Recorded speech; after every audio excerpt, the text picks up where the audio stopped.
mess that up. We're kind of in the neighborhood, but we're just a couple minutes away. Yeah. Today's trivia. What was the original name of the Stockyards in this particular area, where they live? What was the original name? Tell you after the intro, obviously. But if you could, please like, subscribe, rate, follow us on social media, 77 Flavor Shy, and go ahead and subscribe to us on our YouTube at 77 Flavor Shy. Subscribe twice. Yeah, that is. It's not that hard. Anyway, you ready? 77 Flavor Chicago.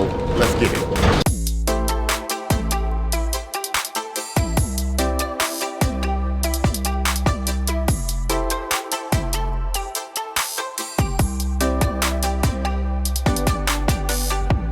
Any guesses?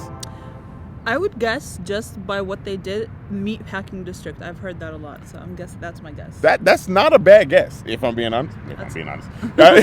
I'm always like almost there, but never really. Yeah, that's. Sometimes you just never get there. You know, we gonna get you there. Don't worry. What's the answer? The answer is Packingtown. That is Close the answer. enough. Yeah, and here's why they called it Packingtown. They pack shit? That's because they pack shit here. This is where they pack stuff here. And the funny thing about it being called Packingtown is that this is where all the poor workers lived, right? The poor workers lived in this community, in this part of the new city is where we are. So a lot of poor people lived here, the poor workers, Irish, German.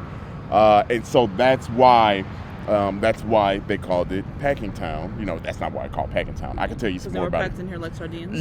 Yeah, close. Actually, I got some fun answer to that. But you want to tell the people how we got here? Oh yeah, so we actually took the 9 all the way down Ashland, and then we took the 39, literally just a couple blocks off of Pershing. We got off at Pershing and Ashland, and we took the 39 down Pershing, and then we walked through the Stockyards. We walked through the Stockyards. To this old gate that's behind us. This old gate.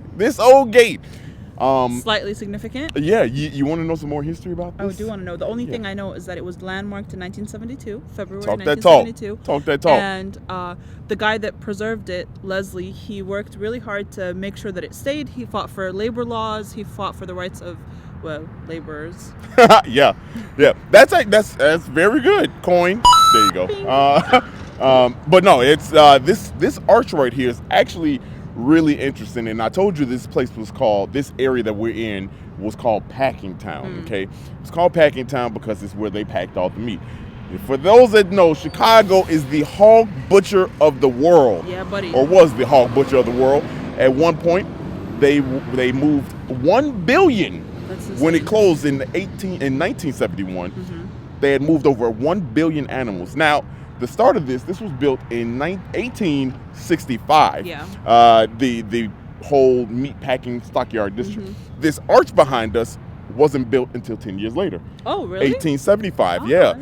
Now, if you could imagine, I'm going to raise up here, right behind that, where we're standing, this was the archway to the whole facility. There was a building, huge buildings, that you walk through this tunnel, you walk through this. This was the front of a building. This was the front of it. So not the front of a building, but the front, like the entrance. We're on the east side of New City. This was the entrance to the stockyards and where all the workers worked and people lived and things like that. Now, the cool thing about that, just imagine, huge building behind us. All the workers lived in this area called Packingtown, right? Do you know why they called it back of the yards? Because right now, technically, this is back of the yards. Is it because we're in the back of the stockyard? No, close. It's because the people that lived here in Packingtown worked so near, it was like work was in their backyard. So that's funny. That's funny. Pretty dope. Slightly sad. Yeah, it is very sad. Your work is. We talked about this. This on the New City episode. So if you want to go listen to the podcast, go listen to it. Or listen to this podcast. Or listen to this and we'll tell you more.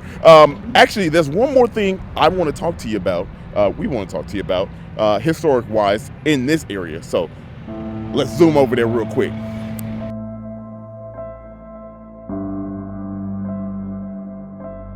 So if you come to the Union Stockyards to see the arch and kind of read the history of the plaques that we have here, there's another piece of history that you need to see here, and it's the monument right behind us dedicated to the Fallen 21. Sarah, go ahead, drop that knowledge. So the Fallen 21 responded to a call about a fire in a building that was 6 stories high and almost had no windows. The fire started in the basement, and when they responded to the call at like 4 in the morning, there was already smoke, so it was pretty far. It was gone. Adjacent to the building, there were these wooden streetcars. Oh no, right? wood! And they were all moldy, and so the firefighters. It's a long story, but the firefighters tried to kind of like tear down the doors. Right, there were like large doors to get in to fight the fire, and use their hoses, but they got their backs pushed against the carts, and at one point the fire just exploded out of the building, and they almost died instantly. My goodness. This was one of the worst at the time. Yeah. It was one of the worst accidents in American history when it came to firefighters dying at once. 21 firefighters died. Now there's in Texas in 1947, there was a huge incident there, more firefighters. It wasn't until, unfortunately, 9/11 that was matched. So, very historic thing right here. Come check it out. Got the names of all the fallen, and also more. They kind of made it a firefighter monument here. Right. So, come check it out. But should we head over? We are on our way to the museum dedicated to the Stockyards to talk to somebody who is very smart. Very knowledgeable about the Stockyards. Very knowledgeable. Wrote the book on it. Let's get going.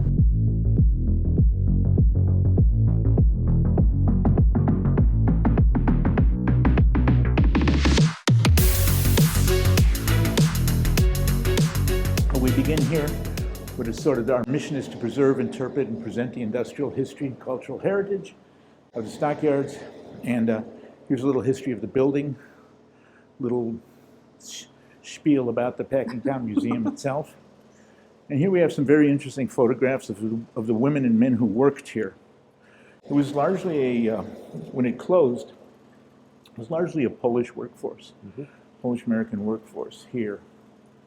And so one of the big products that Pierre produced was pig's feet. Oh wow! Oh wow! So this plant actually opened in, I think, 1924 or so. That's where the building goes back to, and it's just on the edge of the stockyard. So here we have a picture of the stockyard at its height, about 1924. Wow. So this was the market. This was the cattle division. The sheep division was about right here. And then the hog house ran from Halstead all the way past Racine, 2 stories high, had a capacity of 300,000 hogs. Wow. Yeah. So if you think about the stockyards during its heyday, right around the time of World War I, there were 50,000 men employed in meatpacking and in the stockyard itself. So the stockyard is the market. Next to it was Packingtown, which the museum is named after, where the meatpacking plants were located. And there were 50,000 men and women and children working in the stockyards at that time. And my mother went to work here right after she graduated from the 8th grade. She went to Armour and Company. My whole family worked here. I grew up just a few blocks away from the plant in back of the yards. In its 105-year history, over 1 billion head of livestock were unloaded at Chicago. That's insane. Yeah. Told you. So, yeah. And 1 year it was 2 years in a row, it was 18 million head a year. Yeah. So as we cross around here, these were actually smoke rooms. Now there's a bathroom. And now they've been turned into bathrooms. So John Adel has this tremendous sense of humor. Yeah. That he repositioned them. You can still see where the smoke came out at the top. So they were repositioned and they created bathrooms out of it here for the plant. That's so funny. This is a picture of the stockyards about 1965 or so. You can see that the market, many of the big packing houses have already left. Here's our building, Pure Foods. Okay, and this is the actual marketplace that survived, and it stayed open until 1971. And I worked there from 69 to 71. Wow. There's a map that shows the original stockyards. There were about a half dozen or so of the original stockyards. The first stockyard in Chicago was Bull's Head, and that was at Madison and Ogden Avenue. Chicago Bull. Not well. They brought bulls, but they weren't. No, they weren't the no Chicago Bulls, basketball yeah. team. Yeah. So the stockyard unified all these. That's why it's called the Union Stockyard in 1865, and it opened on Christmas Day, 1865. Did they have a union? Was there No, a union for the labor yet. workers? Not yet. No, but it's just called the Right, Union. 'cause when- Remember, 1865, Yeah. the Civil War ends. Right, Preserved the Union, so Yep. it has a double meaning. It's a uniter of all the stockyards, but it's also Gotcha. preserving the Union. And most of the people who founded the Union Stockyards were friends of Abraham Lincoln. Oh wow. Oh wow. Yeah, they were good friends of Abraham Lincoln, and he represented some of the railroads that opened up the stockyard. Wow. So that's the Is that the signature. logo? That's the logo of the Central Manufacturing District. That's so cool. That is cool. Now, before we go into the museum proper, let's take a look out here. Right by this freight elevator, we did this huge mural. This was done by Joe Mule. Don't fall down the. Yeah. Be careful. Yeah, this was done by Joe Miller, who also did the outside. The one on the side of the building. outside, yeah.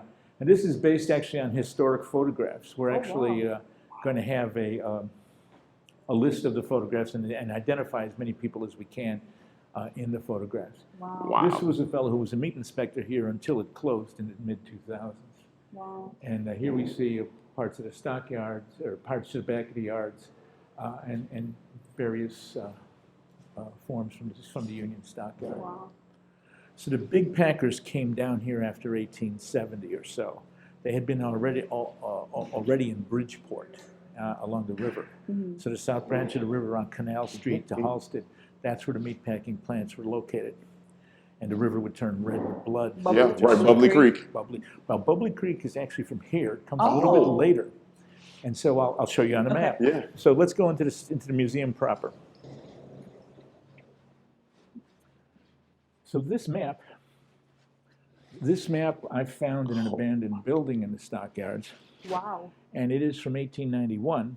This map is This original. 1891. Yeah, well, this is actually a photograph of the map. Oh, They okay. have the map in storage, but it would turn yellow if Yeah. it was Yeah.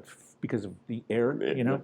So this is actually a photograph of the map, but it looks Wow. pretty much it's identical. Right. And here you see 47th Street.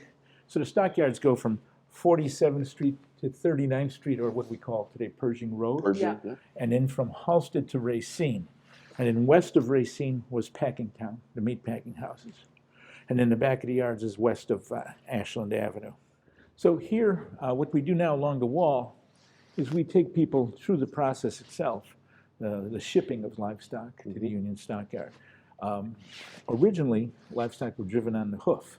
So if you lived on Archer Avenue, you could have 300 hogs going by your Yeah, you house just- in a morning on the way to the packing houses, or cattle or sheep. No roosters, just Yeah, no roosters. just the chickens. Sheep, cattle, and hogs, Yeah. and horses, because the horse market too. But when the stockyard opened, it was connected to these 9 railroads, and the railroads began to carry livestock in the 1850s. And so instead of shipping them by the hoof, which is dangerous because animals get lame, Right. or they put on, they get heart attacks. Yeah. Oh. Also, they put on, they build muscle, which makes bad meat. Right. Yeah. Okay. You need that You fat. need the fat. Yeah, you need the fat, you need the right. fat. So here we have the livestock being unloaded at the stockyards. Here the livestock being loaded into the cattle train, into the cattle cars to go to the Union Stockyards. This is one of the scales that could weigh Wow. 25 head of cattle at a time. How much does that weigh? Oh, God, well, cattle's about 800 to 1,000 pounds apiece. Right. So That's 25. crazy. That held like 25,000. pounds. That's yeah. 10 tons. Yeah, yeah. More than 10 tons. Yeah, and here are the pens. It was basically a sea of pens. Yeah. So if you didn't work here and you came to the stockyards, you get lost in the pens very quickly. Yeah. But when Chanute, Chanute Air Force Base, he helped the Wright brothers develop the flying plane. He was also a developer of railroad yards, and he built the stockyard. He laid the stockyard out in 1865.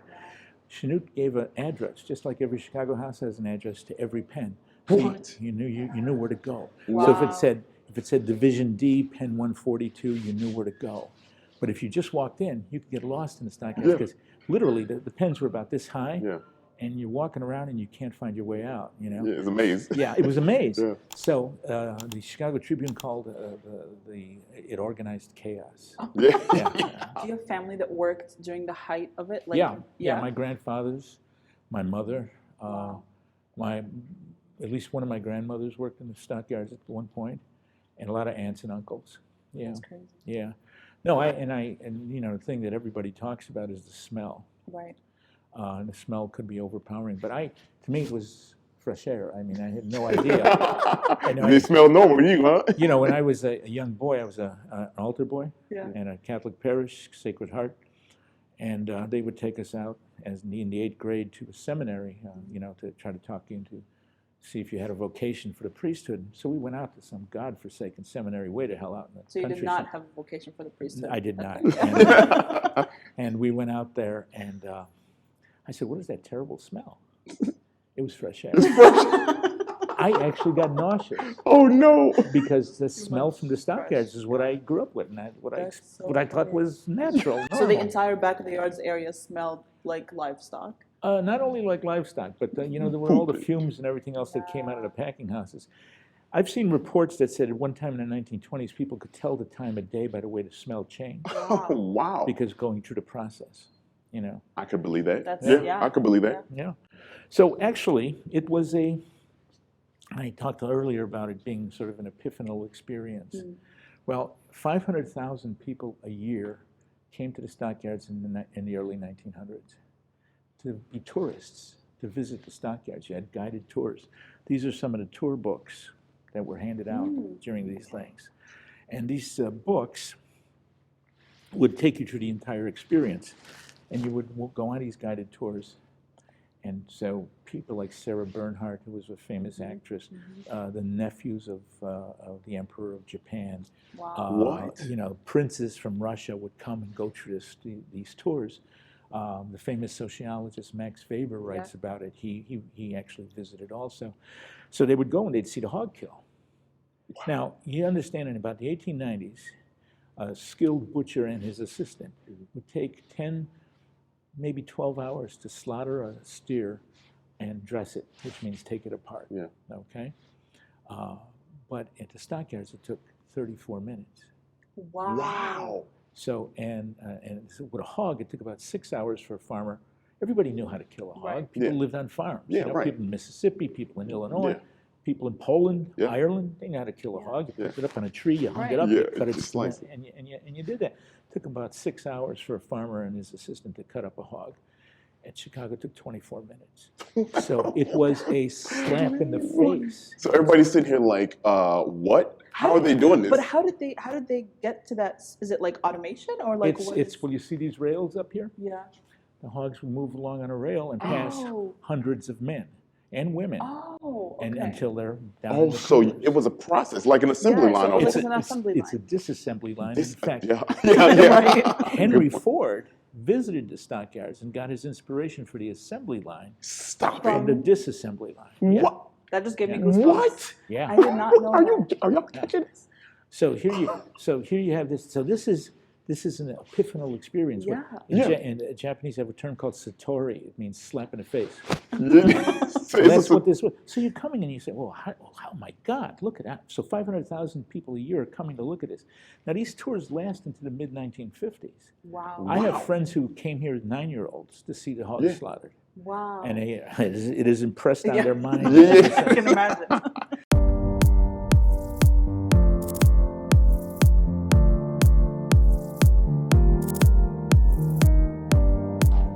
Here are sausage makers. Women were brought in to be so women were not allowed to hold a knife. Right, because women can't. Well, because no man wants a woman with a knife in her hand. That checks out. Until 1894, when they broke a strike. East European women came in and broke a strike. And then they were allowed to do the, not the slaughtering, but working like the sausage department, chopping and so forth. But the first women were introduced in the canning department. And my mother worked in the canning department in the 1930s and early 1940s, the canning department at Armour and Company. This is the this is the soap kettles. So everything was used, okay? Everything but the squeal. Wow. You know, and the thing is that supposedly Armour said that, and he said if I could pack the squeal and sell it, I'd sell it too. Wow. What's the squeal? Oh, Yeah. the Yeah, actual that. sound. Yeah. And remember, when the hogs are lifted up into the air, they scream Yeah. because they know what's going on. Yeah, they know it's over. Hogs are very smart. How much did they pay you to do that from 5 to 1:30? Geez, it was about $3 an hour. $3 an hour to just Yeah. cut. But $3 an hour is not Was- bad. I guess that was- 1969, 1970 Yeah. was not a bad deal. That was We're making $7 an hour today. I was making probably before that I was making $1.25 an hour. Oh, wow. You know, So that because was it double. minimum wage. Yeah. $1.25. Now I was suddenly making $3, so So that was they pretty almost good. doubled your Yeah, yeah. more than All in. doubled. Yeah. This deals with the University of Chicago Settlement House, which later became known as McDowell House after Mary McDowell. This is Mary McDowell, the founder. She was a good friend of Jane Addams, and they opened up in 1894 here.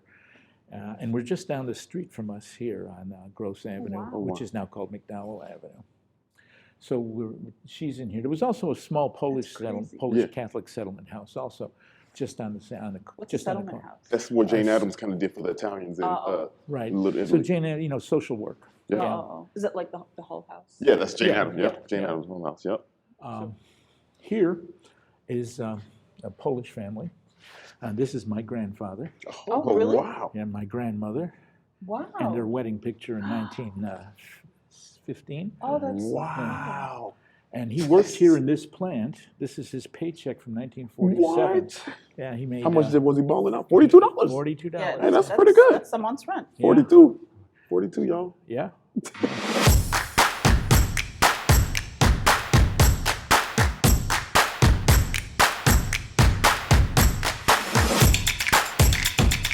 That was one of the most incredible things. Honestly, I mean, of all the museums in Chicago, It's not just the museum, Yeah. it's Dominic himself. Dominic is dope. He's dope. He's Very dope. amazing. He's such an amazing teacher. So going through the museum with him Yeah. was amazing. Chicago's just dope. Period. Yeah. Like that's all it is to it. Like got a another. Oh yes, he signed the book for us. That book sold what 30,000? 30,000. 30,000 Yeah. copies of that book. You can get it at the plant, which is where we are. yes. Or you can order it from the University of Chicago Press. Yep. You could come here and drink. You can come here At 4. at 4 and tour. Yeah. It is just amazing. Like this Yeah. was everything that we talked about as that goes by. Everything we talked about. Yeah. This was, and it was so Literally. dope to hear Oh, so from amazing. his point of view and like Yep. from a building that was part of it. So, yeah, dope. Y'all got to come check it out. It's just fire. Yeah. It's Um, amazing. It's amazing. But We- it's time to eat. Sunday. It's time to eat. We're gonna head to a place that has some Hogs. hogs there. But we're gonna see you at night. hoggery. Yeah, hoggery. We're gonna see you at night.